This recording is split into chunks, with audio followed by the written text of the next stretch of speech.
Sometimes people say to us, or think it, we get it, we hear you anyway, and it goes like this: Abraham, you're making us schizophrenic.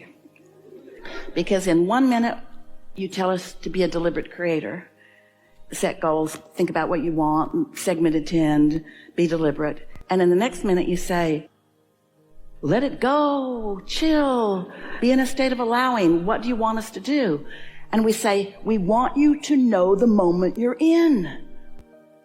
We want you to know if this is the time to turn up the juice or if this is the time to turn the juice down. We want you to know if you don't feel good, don't keep focusing on what doesn't feel good. If you do feel good, do keep focusing on what does feel good. Doesn't that make sense to you? Don't you know by the way you feel? Haven't you watched enough movies to know that when it starts going bad, it's going to get real bad? You've been rooting for the bad guy because you liked him best anyway. He seemed free and he was cute and he had the best lines, and so you were really rooting for him. And then he got himself in a box canyon, and you know it's not going to end well. He's going to either have to drive off the cliff, Thelma and Louise, or the Sundance Kid. He's going to, if you've seen all of those, you're really rooting, you want them to get away, but you know their point of attraction is such, there's no way out of this. It doesn't get worse and worse and worse and worse and worse and then stunningly, shockingly better. It goes the way it's trending. Everything goes the way it's trending. You just want to get the trend going better earlier if you can. And it doesn't matter how badly it seems to be trending. If you take a beat, take a breath, take a nap, take a swim, spend a little bit of time in meditation, change the subject, distract yourself, you can change the way something trends much more easily than you realize. And then, once you can feel that it is feeling better, then focus. We really want you to hear this. It will make you more likely to give yourself a break. What your point of attraction is in any moment in time just is. It is. It doesn't matter how you gathered those marbles up or when you gathered those marbles up. The only thing that matters is that you've got this point of attraction, which is demonstrating to you what it means. It's bringing to you these relationships. It's bringing to you these memories. It's bringing to you these experiences. It's bringing to you this.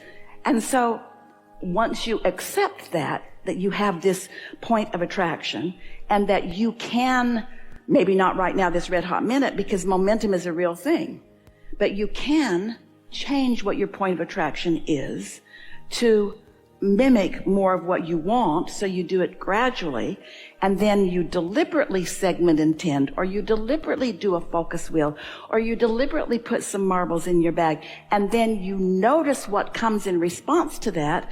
As you collect those dots, now you've got it. Now you've got it. So here you are living your life, and a whole bunch of other people are too. And if you're reacting to each other or wanting to elicit responses from each other, oh, you've got such a chaotic, mixed bag of what you're getting. But once you've figured it out, who you are, extension of source energy, who you are, seen and known and understood and adored by source energy, who you are, a creator who has explored and decided and put stuff in this vibrational reality. And just like the seed in the ground, it is in the process of becoming. And if you can be an advocate for what you are asking for, rather than a commentator on what you've got so far, oh, it's what getting out ahead of it is. It's what looking forward is. It's what staying out of your own way is. It's what the true value of focus is. So what we're asking you to focus is not your thought or your energy or your vibration or these things that you really need a meter to even understand. We're asking you to focus your emotion. We're asking you to focus the way you feel to something that feels good as often as you can. Just the best that you can feel right now. And if taking a nap's the best that you can feel, do it. Whatever it is, do it. Follow that thing that feels the best. Feels counterintuitive to a lot of you because you've been trained. You've got a lot of marbles in your bag. There is no gain without pain. If it doesn't hurt, you're not making any progress. Who made you the creator of your own reality? The world does not revolve around you. So many things, so many bogus, flawed premises have been fed to you by people who didn't know, who thought they needed to control your behavior so that they could feel good. And you became an enabler to help them to try to control their experiences. But isn't this true? First chance you got, when you got off away from them, did you do what you knew they wanted you to do, or did you do what you wanted to do? Depends on how conditioned you became, how much you calibrated to their idea of who you should be, and how much you're calibrating to Source's idea or knowledge of who you are. Oh, that was good. I wonder what my inner being thinks about this. You're only powerless because you're depriving yourself of it. Wonder how my inner being feels about this. And you know for sure, if you feel defeated, your inner being feels the opposite. If you're blaming someone, your inner being is feeling love. If you feel deprived, your inner being is feeling your abundance. Because it's two ends of the stick. That's why this calibration should not be a difficult thing to do. But it takes some explaining to so many who have been conditioned to believe that you are not good, that you are not perfect, that you are not creator, that you are not blessed. How many times do humans hear that you were born sinners? Really? Who makes this stuff up? Someone who needs you to behave differently for their benefit.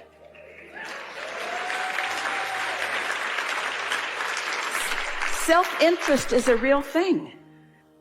Self-interest is a real thing. And if we can convince you that your greatest self-interest is to be yourself, to be the lover that you are born to be, to live the prosperity that you were born to live, and the clarity and the vitality and the flexibility and the fun.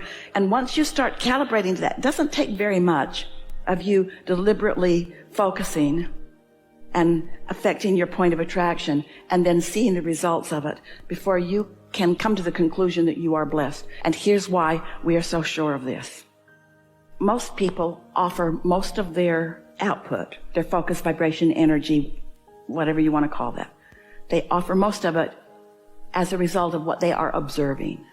So doesn't it follow that if you can deliberately drop some marbles in your bag so that you are deliberately activating your point of attraction, and then you get to witness what the law of attraction does in response to that, now isn't that habit of observation going to serve you? That's why the better it gets, the better it gets, the better it gets, the better it gets. But you got to start out there with some real point of understanding your own guidance system. And that's really what your guidance system is doing all the time. Your inner being is not saying, oh, no. We've been telling you and you haven't been listening, and so now you're on your own. Your inner being never says, you have to live with the consequences of your foolishness. Your inner being never, ever stops giving you the information that matches who you really are and what you're most asking for. The other day, Esther was talking to someone on the phone who is in the middle of some strong negative attraction. And Esther was saying, it's okay. Sometimes it's just like that. Don't beat up on yourself. Just don't keep telling these stories to people, because that's just perpetuating it. And then it went on a little while longer, and Esther sort of found herself being repetitive. And she said, it must just feel terrible to have somebody talking to you when you feel so engulfed in something so big, and somebody else is trying to make it light and fluffy and like it doesn't really matter. But I really am just trying to make it light and fluffy like it doesn't really matter. But I know you can't hear it. When you're in a position where you can't hear it, don't be mad at yourself because you can't hear it. Say things to yourself like, law of attraction is the real deal. And I've got some momentum going here. And I worked hard for this momentum. And I'm not making this stuff up. And I don't want that. In other words, we're not asking you to not face reality. We're asking you to choose a reality that you prefer. And you cannot choose a reality that you prefer while you're defending the reality that you've got that you don't like. You've got to do something different. And talking to other people, when you're in a jam and you talk to other people, Esther remembers not too long after Jerry made his transition, and Esther went to Australia with a very small crew to do a seminar for Hay House. And Esther thought, ooh, wouldn't it be fun if we did a helicopter ride? Because Esther had done it before. So she spent some time online looking for the best helicopter and the longest ride that went the most places. And it cost the most money, way the most money. But Esther knew what she wanted, and so she booked it. So they got over there, and they got in the helicopter, and off they went, and they had headphones on so that they could hear each other, and they could hear what the pilot was saying, and they could hear what was being said from outside to the pilot. And it was just way, way, way, way fun. And Esther knew this was to be a 90-minute ride. And it was so going to be worth it, because that 90 minutes would take them to that place that Esther really wanted them to see. And then she had the feeling that the helicopter was turning around in the sky, a great big. And Esther said, are we going back? No answer. Why have we turned around? No answer. Are we at the halfway point? No answer. And Esther thought, I know you can hear me. Because I can hear you, and everybody else, I can hear you.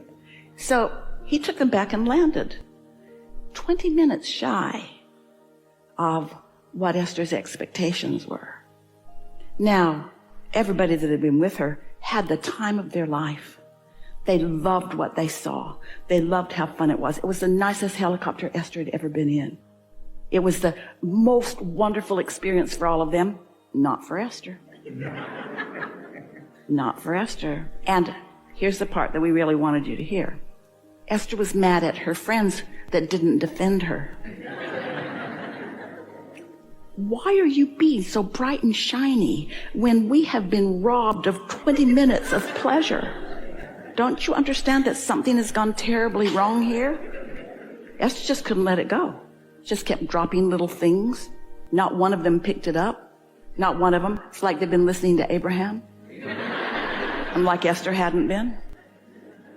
And so we know you feel the way you feel about things. In other words, Esther's justification was, well, I'm more invested. And it was my thousands of dollars that were spent. And it was me that spent the afternoon choosing this. Her expectation was stronger for what she wanted. So her disappointment was stronger when it didn't happen. But that's the thing that you have to figure out how to let go of. If you are justifying your disappointments, even when you're right, Esther was so right. That was so wrong. And that guy, that rat bastard guy, he did not offer one word of explanation, because he knew he didn't have any legitimate explanation. There wasn't a hurricane coming. He had a full tank of whatever it is. He just saw all he wanted to see, and he wanted to go home. At least that's what Esther decided it was. You get what we're talking about here? So here's the thing.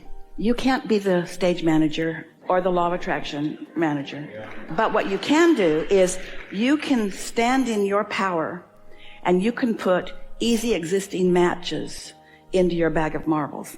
This is the bottom line of what you're all reaching for. You can, by understanding and focusing, you can clarify your bag of marbles, harmonize it with the power that is really you. You cannot get it wrong, and you never get it done. And the reason you can't get it wrong is because you never get it done.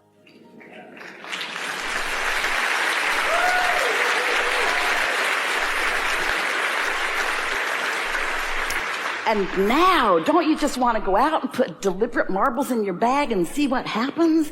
Not to control others, but to control your point of attraction, so that the universe can demonstrate to you how blessed you are, how seen you are, how powerful you are?